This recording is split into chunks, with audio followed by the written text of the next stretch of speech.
And Ephesians 6:12 says it very clearly, for we do not wrestle against flesh and blood. And I want to point out that whenever I mention any people group, if I mention it in a bad way, please understand I'm not saying I'm against those people.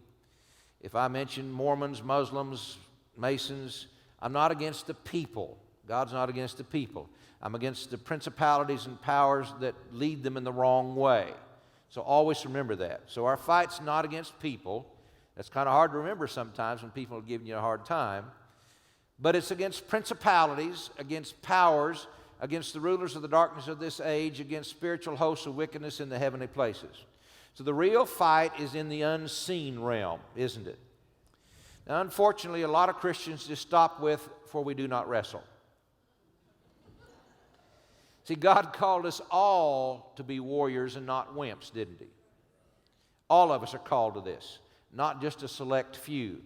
Although God can do a lot with a select few, can't He? You know, for example, our military is a very small percentage of the total population, but thank God in the natural that military keeps us safe. It's God that keeps us safe, but thank God for the military.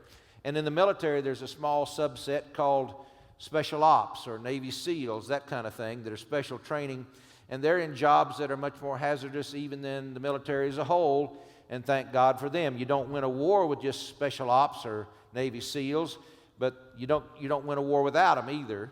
It's important. And sometimes those who are really engaged in spiritual warfare are like those Special Ops. But remember, our fight is in the unseen realm. Now, most Spirit-filled Christians would say, I agree with that. But does your life reflect that? Are you doing anything about that unseen realm? It's important that we do. Now, in the rules of warfare, because we're in warfare and the Bible talks about it a lot, the first two rules of warfare are to know yourself and to know your enemy. Now, there's more rules than that, but those, if you don't know yourself, if you don't know who you are in Jesus, if you don't know the Word of God, you're going to have trouble if you're not trained well. And also know your enemy. See, our military knows that, and there's large portions of our military that are devoted to studying our potential and real enemies, and thank God for that. Some people stick their head in the sand and say, well, you know, there's no fight because Jesus defeated the enemy at the cross, and now there's no spiritual warfare. Well, then why did the Bible say, resist the devil and he will flee from you in the New Testament? Why did the Bible say, be sober, be vigilant, because your adversary, the devil, walks about as a roaring lion, seeking whom he may devour? You say, well, but he's a toothless lion. Well, he can still gum you to death. See, listen, folks, the devil has power. He is not all-powerful like our God, but he does have power, and there is a real warfare involved. And if you don't know your enemy's tactics, you're going to get whipped, and every one of us have gotten whipped at some point in our lives in one way or another, and I don't want to do it again. Well, 2 Corinthians chapter 2 and verse 11 says, so that no advantage should be taken of us by Satan, for we're not ignorant of his schemes. So it tells me that it's possible for Satan to take advantage of Spirit-filled believers. This is New Testament, remember, folks.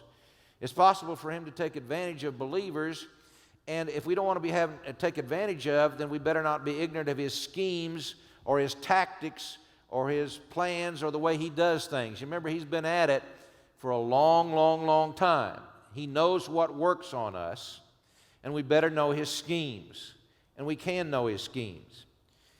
And part of his schemes is to disguise himself. In 2 Corinthians chapter 11, verses 14 and 15, it says, no wonder, for even Satan disguises himself, because he doesn't come to you as Satan. He's, you know, with a pitchfork and a long tail and, you know, red horns and all that, and says, I'm the devil, worship me. He doesn't do that kind of stuff. Well, maybe he does sometimes to some folks, but he doesn't. He knows he has to disguise himself. So he disguises himself how? As an angel of light. And I'm going to show you a lot of illustrations how the enemy disguises himself as an angel of light and even deceives many Christians into thinking, well, this is a good thing. No, it's not. He looks like something very good, an angel of light. As a matter of fact, the word Lucifer means light bearer. So he looks really good. Looks like an angel of light.